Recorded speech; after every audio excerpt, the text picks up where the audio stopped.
And welcome to Weather and Ag in Focus on this Wednesday, August 27th, 1:07 in the afternoon. Temperatures outside in the mid to upper 70s across the area. Another gorgeous, gorgeous afternoon. I'm Chief Meteorologist Wysocki along with our Ag Director, Bridgette Readel. Another beauty out there today, Bridgette. Man, if we could bottle this up and save this for, 3 months down the road, that sure would be nice. It is perfect outside. I don't know. I'm in the middle of canning spaghetti sauce today, so as far as I'm concerned, I am bottling up summer and making that happen. I don't know what the rest of you are doing Well, today, but that's my plan. There's a great idea. I like it. Yeah. Yeah. So, okay, if I all of a sudden duck out, it's because I gotta go check the canner. I'll be back. Are you kidding? Awesome. All right. I'm not entirely kidding. I mean, if you have a day in your home office, and I don't exactly have these a lot, it has been laundry. I had to go pick up my new visual aids out at John Deere. It's the bank, it's the post office. It's holy cow. What am I gonna do with these tomatoes? And here we are today. Oh yeah, there's a radio show in between that. Way to multitask though. That's pretty good. It's just a day in the life. There you go. Well, we've got some really, really nice weather out there today. And like I said, this is Chamber of Commerce weather, if you will. Just absolutely gorgeous outside. And we're going to make it up into the low 80s today with plenty of sunshine and light winds out of the southwest, only about 5 to 10. Another clear, pleasant night tonight with lows in the mid-50s as winds shift to the northeast. We'll have a weak cold front that moves through. And then tomorrow, well, just as nice as today. Light northeast winds, plenty of sun, and highs right around 80. Now, as we head into Friday, we'll see a few more clouds, and we'll call it partly cloudy, but it should be a dry day with highs in the upper 70s. Maybe a sprinkle or two Friday night into early Saturday morning. Then the rest of the holiday weekend looks dry, both Saturday and Sunday. Highs in the upper 70s. Slight chance of an isolated shower coming in here on Labor Day Monday with highs in the upper 70s or mid to upper 70s. And then a better chance for showers, maybe even a thunderstorm on a cold front as we head into Tuesday. That will be followed by windy and much cooler weather for the middle of next week before we warm things up a bit for the following weekend. But this whole week, I mean, it really has been a beautiful, beautiful week with steady temps. I see more of an up and down kind of roller coaster trend as we start off the month of September, which is not too atypical. I mean, it's not out of the ordinary with the wild swing in temps as our storm track starts to strengthen in southern Canada, and that's what we're noticing on some of our longer range charts. And also, don't forget, I know a lot of people, we've been dry, and that's good news for a lot in our ag community. But we do look like we're going to start turning, we're going to hit the stormy part of the LRC cycle come middle of September. So we'll be keeping a close eye on that when this cycled last time in early August. That's when we had our heavy rainfall and severe weather. Now, chances of severe weather mid-September, although not really high. There still is a chance for severe weather mid-September, but I think most of it will just be your general rain and thunderstorms on this next part of the LRC cycle. We'll see how it pans out, but that's the way it looks right now. All right. I would say that we're going to keep a close eye on that. Most folks are going to get a chance to enjoy the weekend. One of the ways that they're going to do that is maybe by heading to the Steam Threshers reunion over in Rolog. We've got some tickets to give away. Is that now or is that later, guys? Does anybody have a preference? What are we doing? How many? All right. How many do we have, Bridgette? I think we should give away 2 sets of 2 tickets if we could. And what number callers should we have? Oh, let's. They're already calling. Let's. People want to go to Rolog. Okay. All right. Let's do caller 1. And let's do caller 5, okay? And Addison, you want to take those, or you want me to take those? Okay. Well, let me get take them. You want me to get them? Let me get them. All right. All right. We've got caller 1 here, and lucky caller number 1. Can I get your name, please? It's Allen, A-L-L-E-N. A-L-L-E-N. Alan, congratulations. You've won a pair of tickets Are you looking forward to going? Yep. Excellent. Now, have you been there before? Yep, I have. Excellent. Excellent. All right. Well, we're going to put you on hold, and our producer, Addison, will get your information. And you know where the studio is, correct?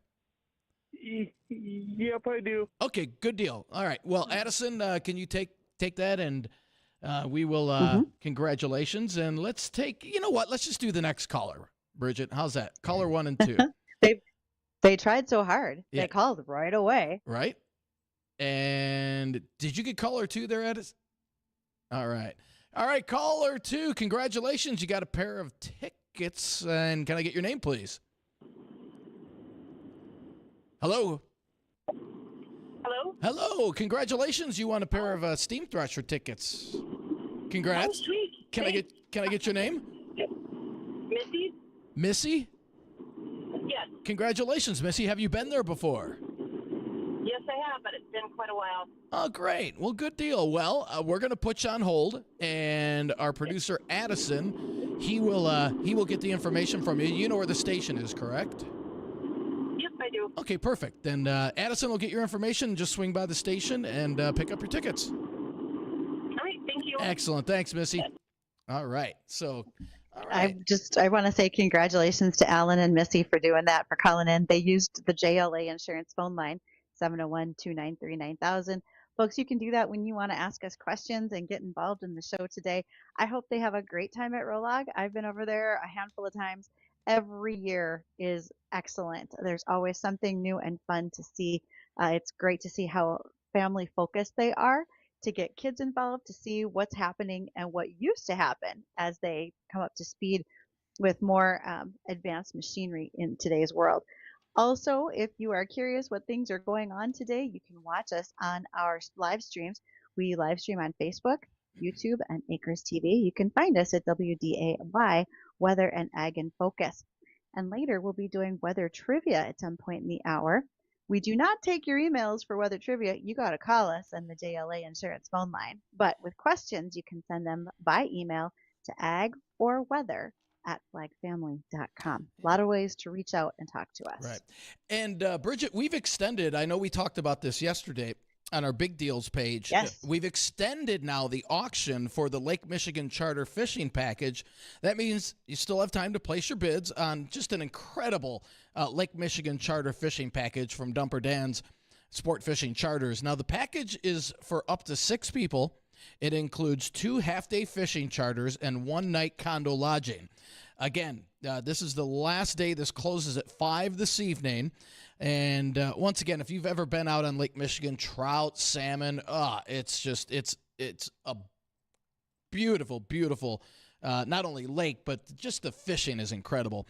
This retails at $3,000, and the starting bid is at $1,000. I'm not sure what it's up to currently, but again, if you log onto our Big Deals page, you can bid on that Lake Michigan Charter Fishing Package that ends today at 5 p.m. You have to get a bid in on that.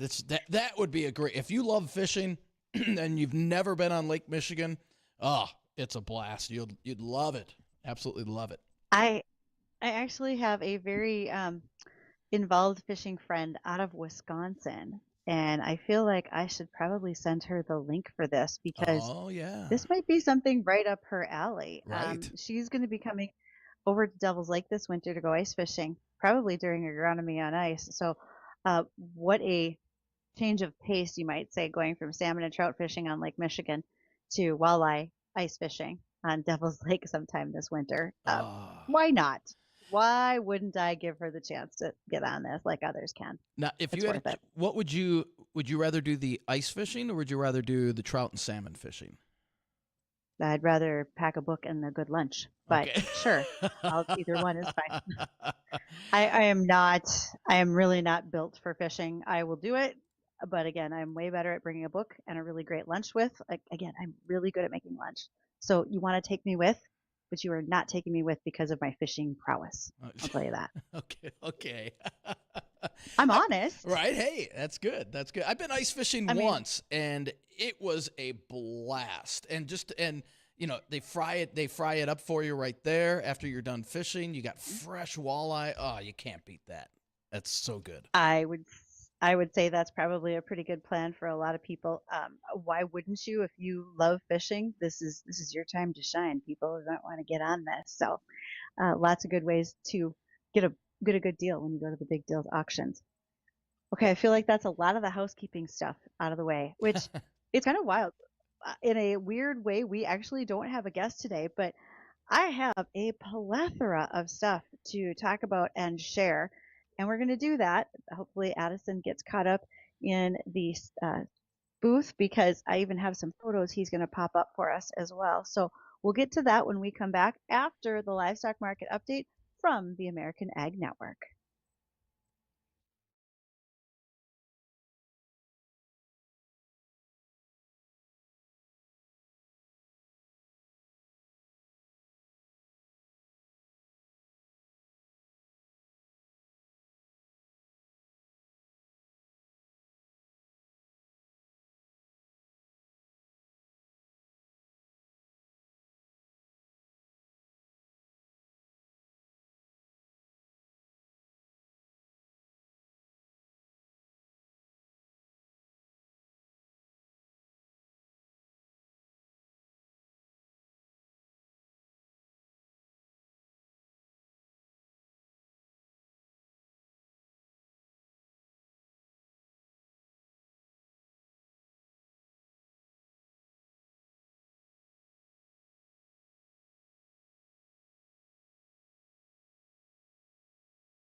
Are things going smoothly with your internet email services? And I don't just mean your provider. I mean, are you protected? Are you making sure that no one is scamming information off of your emails? Well, if you're not sure, it's time to do the fence check assessment with Tech Support Farm and go talk to Chris Sherman.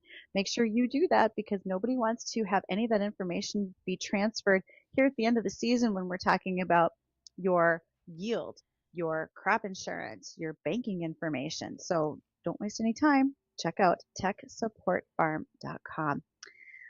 It's Wednesday weather trivia. All right, Dean, what you got?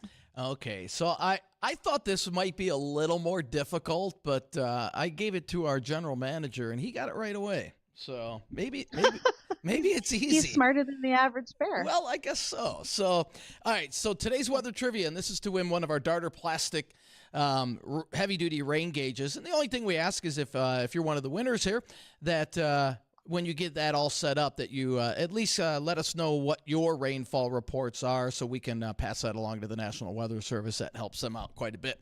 So today's weather trivia to win a rain gauge is: I am spherically shaped. Me. It's not asked. Hey, look, you're not the only one. How do you think I keep up this sugar cookie figure over here? Come on.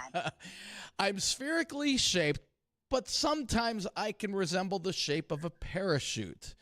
My maximum speed can reach up to 23 miles per hour. What am I? A Volkswagen. Well, hey, you know what?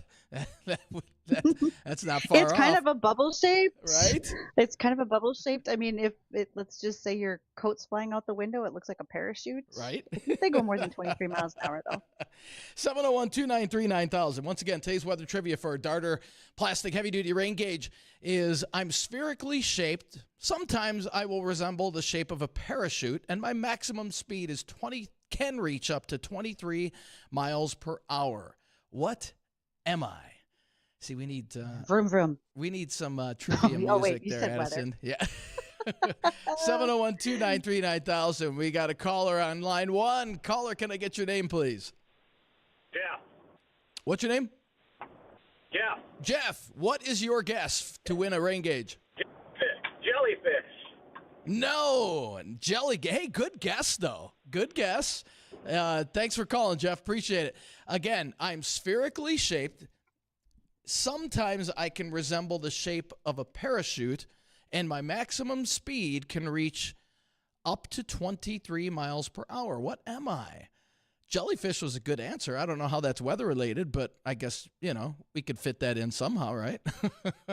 Well, you could say Bridgette and gym class, but let's face it, I already broke that mold when I told you about my lack of athletic ability, so we're good. Not a big deal there. So again, 701-293-9000. Today's weather trivia. Again, you can win one of our heavy-duty rain gauges, and we got a caller again on line one. Caller, can I get your name, please? Hello, caller? Yes. Can you hear me? Yes. What's your name? Hi. All right. And what is your guess for today's weather trivia? I'm going to say a raindrop. You are correct. Yes, a raindrop. Most people kind of think that the shape of a raindrop is that teardrop shape that we normally see on drawings. But, yeah, that's actually spherically shaped. And the larger it gets, it can actually resemble kind of a parachute, the larger that raindrop gets. So we're going to put you on hold, and congratulations. Our producer, Addison, is going to get some more information from you. All right, thank you. All right, good job. All right. So, yeah, it's a raindrop. Did you know that, Bridgette? I put that in Slack too. I did kind of guess did? it might be a raindrop Oh, you did put when it in you Slack. think Okay. about when you think about as it's falling and how it's flattening out against the air pressure, Right. I can see why it would have that spherical shape. Mhm. If it's really windy, is that like when your hair is blown back from your face? Because that can make the whole parachute looking See? thing happen to that raindrop. Pretty much, yeah. Yeah, the larger it gets, There it you go. kind of resembles that parachute shape. And as it gets larger, again, the maximum speed it can get is 23 miles per hour. So I thought it was kind of an interesting weather trivia. But, yeah, congratulations. Well, Bridget, see, you would have won. Well, we talk about droplet size when we're spraying. and taking care of farm equipment, etc. So the way I think about those droplets kind of falls into that raindrop situation. Now, when it's time to have visual aid like that about droplet size and raindrops, today I'm very excited. I got my next new visual aid to be using when I'm doing agronomy meetings. And I thought it would be in view behind me, so I have to move my chair. There it is. I now have a John Deere sprayer that is an R4023, has a pretty nice sized boom span on it. So I haven't even taken it out of the box yet, but when I do, I will unbox that, I pull the like wings that. out, see if I can get a picture of it. But yeah, that's my new visual aid when I'm doing meetings, is to have my sprayer with me. I like it. I like it. And when did you get? You just got it? Like at 11:30 today. So Oh, you just got it. one of us went shopping at John Deere. So now, one of the things, I think Addison is uh, back to being able to help us out. And so, Addison, can you put up a picture of that little car for me that I sent to you so I can have it in the live stream? Okay, so here's a little trivia for you. In 1941, Henry Ford created the soybean car. It was made with soybean fiber in a phenolic resin, and George Washington Carver formulated it. But after World War II, the car production business came to a standstill and the prototype was destroyed. But look at that. Wow. Addison and I have declared it a very cute little car that would have been made of soybeans. It is a delightful little thing, but it looks like something you could flip over if you just put like your foot under the door and just like kicked it up a little bit. It looks very light. I don't think it would. I think it was built for speed, not sturdiness, if that's fair. That's fair. But it would have been all steel. You know, It looks like not it's have made been out of paper aluminum. mache. Well, we're going to see if it would be good or not, if we can ever get a hold of somebody who found it in a museum. But they did actually produce them even up to World War II. So the soybean car really was a dream Interesting. by Henry Ford. Wow. Well, we'll see what other things we have to talk about today. I want to visit a little bit more about the used equipment market, but then also some of the things that are going on with robotics and a swarm coming to a field near you. We'll see what that's about, and we'll do that after our news break. We'll be back.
Our wheat is off the field, and a giant thank you to the sponsors who've worked with us to get that crop to fruition.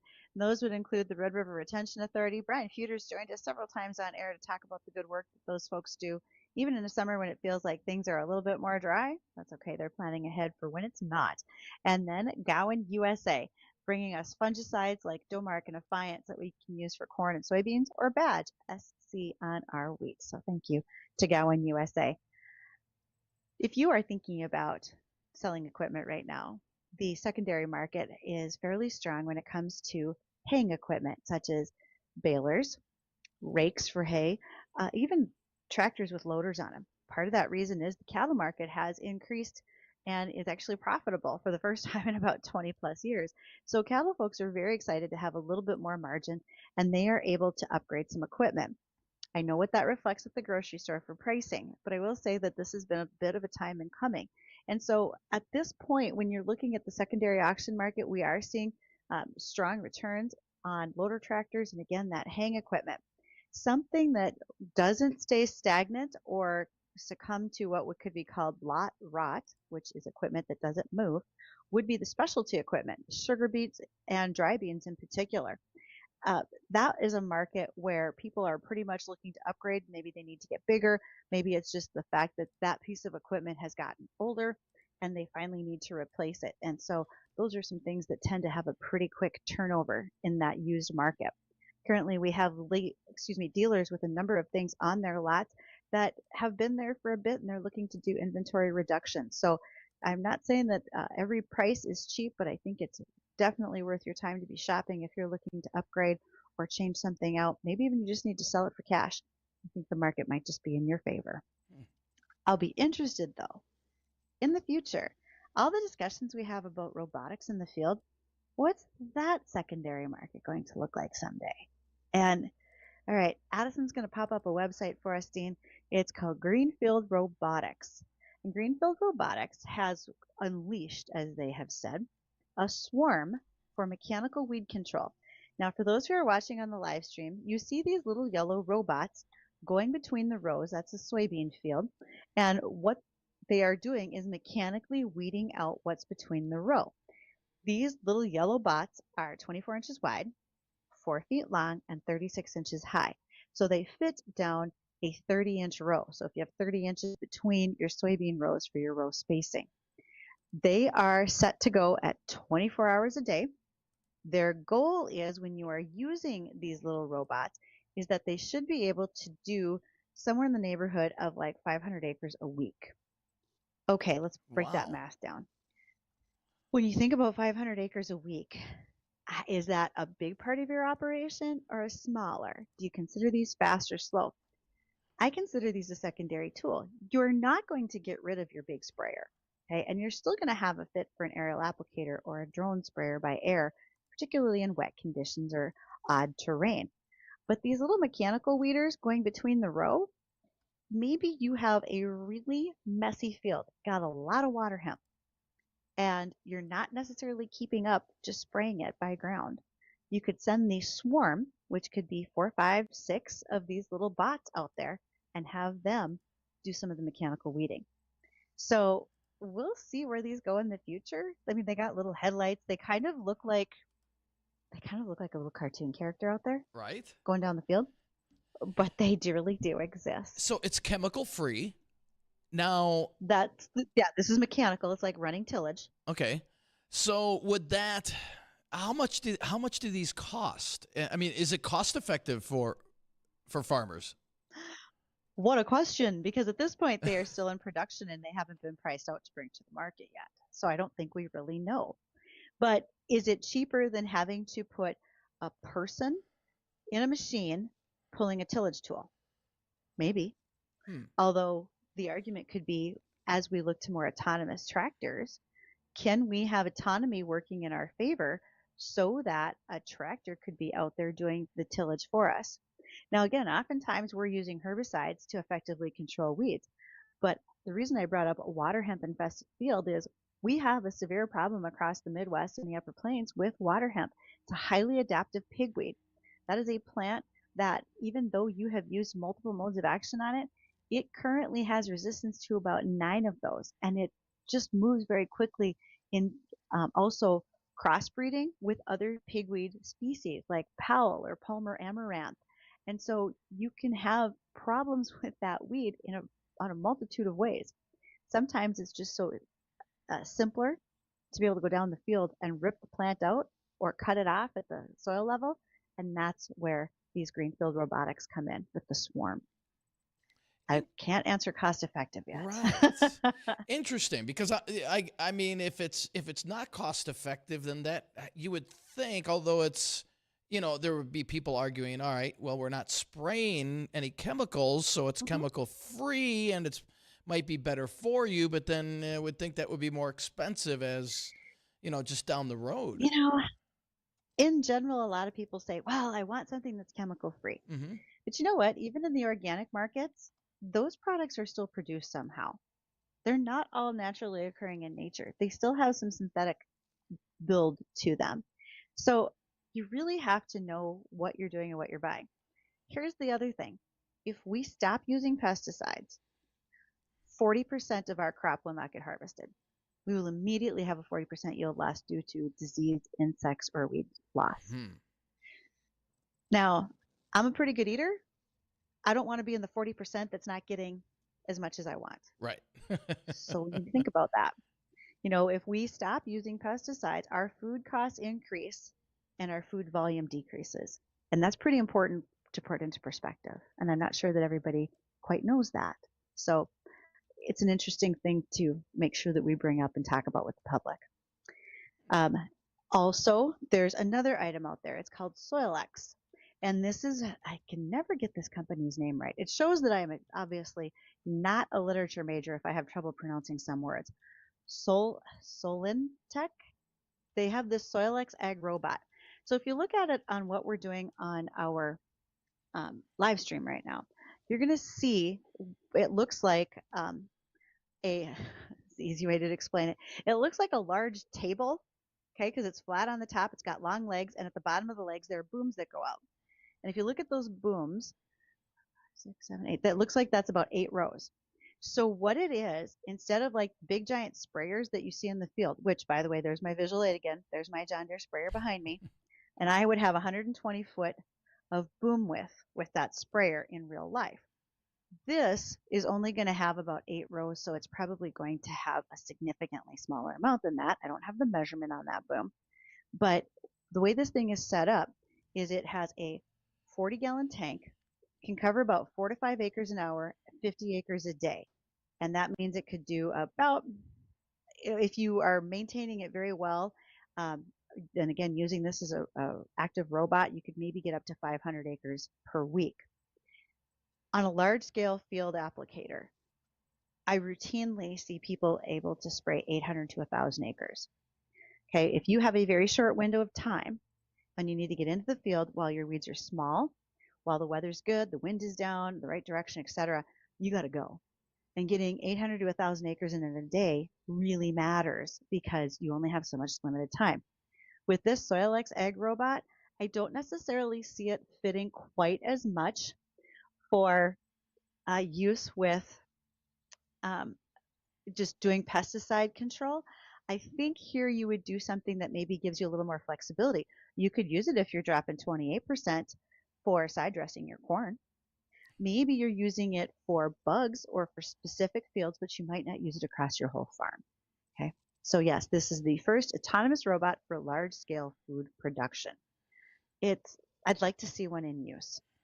I'll see what it looks like. Do you think down the, and I was asking Michael this when we were harvesting the wheat the other day, at what point down the road do you think that it's going to be all automated? Like, I mean, it's going to all go robotic. So, and Michael's like, I don't think it'll quite get there. He wasn't and thinking. when you say Michael, you're talking about Michael Euland, our farmer. Yes, correct. Yes. Yeah. Okay. So when you think about what this looks like, first of all, John Deere will tell you that by the year 2030, they want to be able to automate everything in the field from planting all the way through harvest. That includes the grain cart, the spraying, the whole 9 yards. Mm-hmm. Will they get there? They probably will particularly in the fact that for John Deere, um, that they are focused as a technology company. They're not just an equipment company, they are now technology. And do I think everything will be automated? There always needs to be someone there visually keeping an eye on it, paying attention to what it's doing and making sure that it's accurate. We know that labor is a problem. If you have 500 acres that are your worst fields and you've got a week to spray them and you can send this autonomous sprayer out there, great. Just within the last 2 weeks, we've talked about an autonomous irrigator that literally can go up and down the field by itself while dropping water and or liquid fertilizer where it needs to go. For reference, one of our listeners, Chad, thanks for sending this. He said on their farm, they spray over 7,000 acres with 132 foot of booms on a sprayer on 3 sprays in 3 to 4 good spraying days. Okay, so that's how much ground they've got to cover. Could they use something like one of the autonomous sprayers or a mechanical weeder like we saw from Greenfield Robotics? Potentially, but you can see that if they got to get across 7,000 acres and they got to do it within 3 to 4 good days of spraying, they got to move at a much faster pace. And so it may be one more tool that they use, but I don't think it will take over the entire situation of what they're farming at the time. Yeah. And we still got to have labor. It's not going to be that automated that there won't have to be a human involved at some point in the service. All right. And Bridgette, we've got Tom on line 1. He's got a question for you. Tom, what's your question for Bridgette? Hey, Bridgette, yeah, just real quick. So this small sprayer, this would be great for select crops or test plots, right?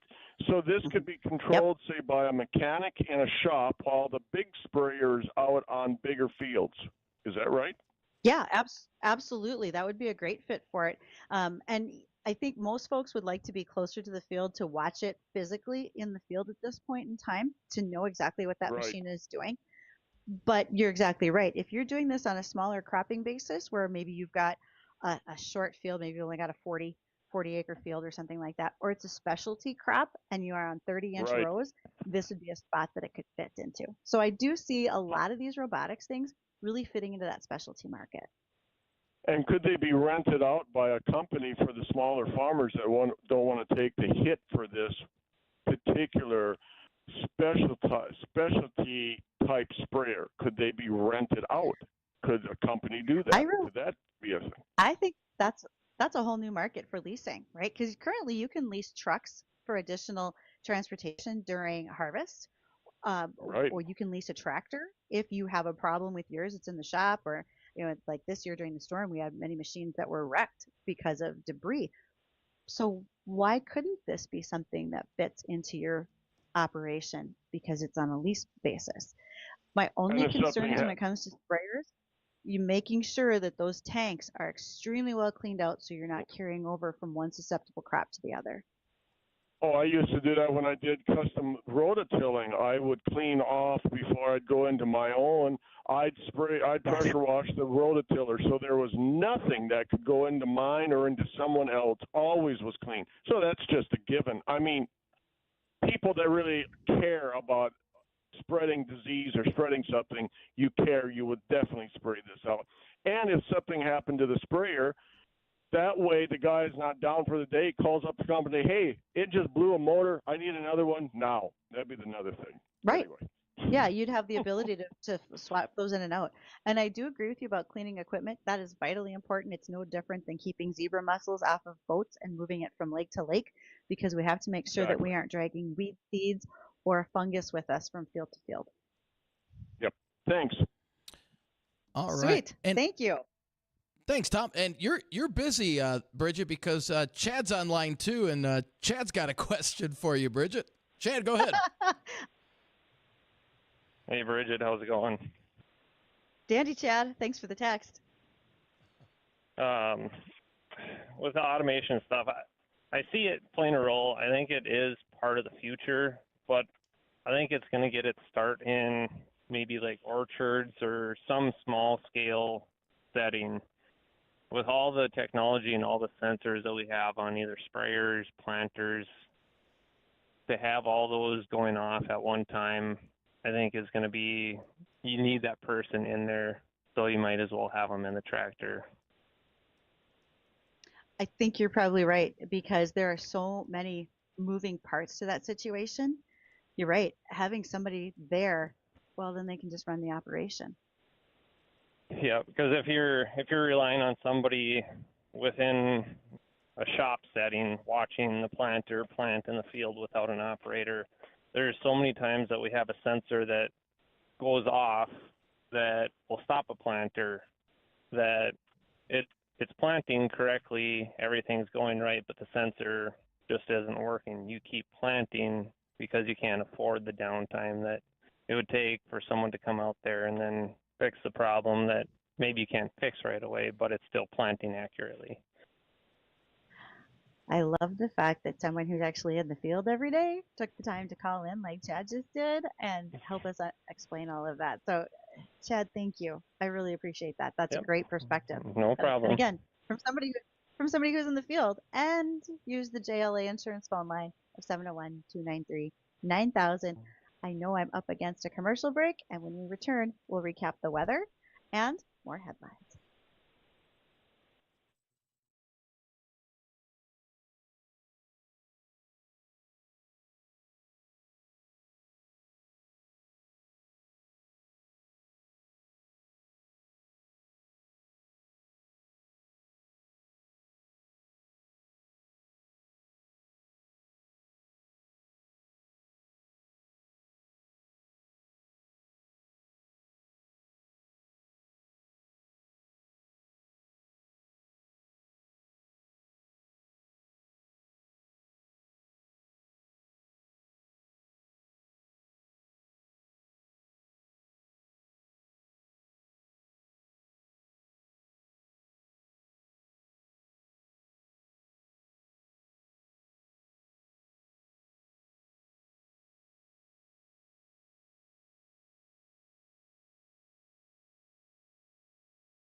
And welcome back to Weather and Ag in Focus on this Wednesday afternoon. Temperatures outside, mid-upper 70s across the area.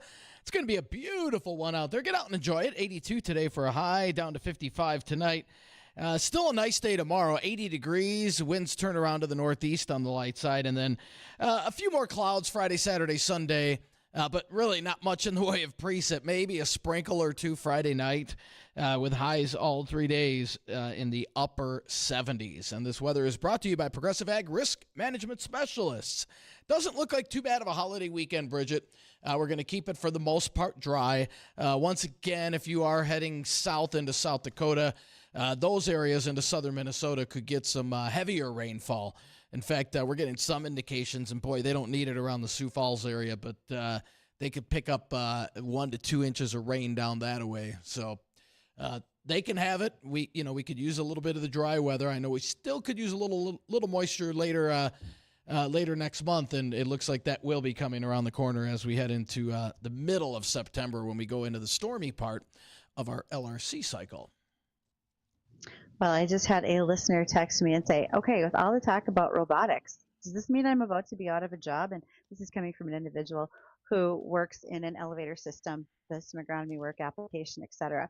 And the bottom line is, like we were talking about with Chad, our previous caller, it's a ways away from that. If you already have someone in the machine monitoring what's going on, you might as well have that person operating it. And because humans are so much more flexible, you can do multiple jobs and you can move that individual from one thing to the other. You have a lot more freedom as far as what you have to pay for wages, labor, et cetera, and be able to use them across multiple disciplines within that operation. Also, when I was at Bell Bank's Ag Insights, I listened to Dr. David Cole say that he fully anticipates there will be some sort of 9/11 type crisis with AI and automation within the next 10 years. That's going to lower the trust level that people have in using this technology. It's going to make it a little bit harder for adaptation. North Dakota is the fastest adapter of precision technologies in agriculture, and I don't think that's going to slow down, but we're not taking jobs away from all these folks as of yet. Gotcha. Well, that'll do it today for Weather and Ag in Focus. Want to thank everybody for joining us. Go out and enjoy this lovely weather. Don't go anywhere, though. The Jay Thomas Show, it's coming up next.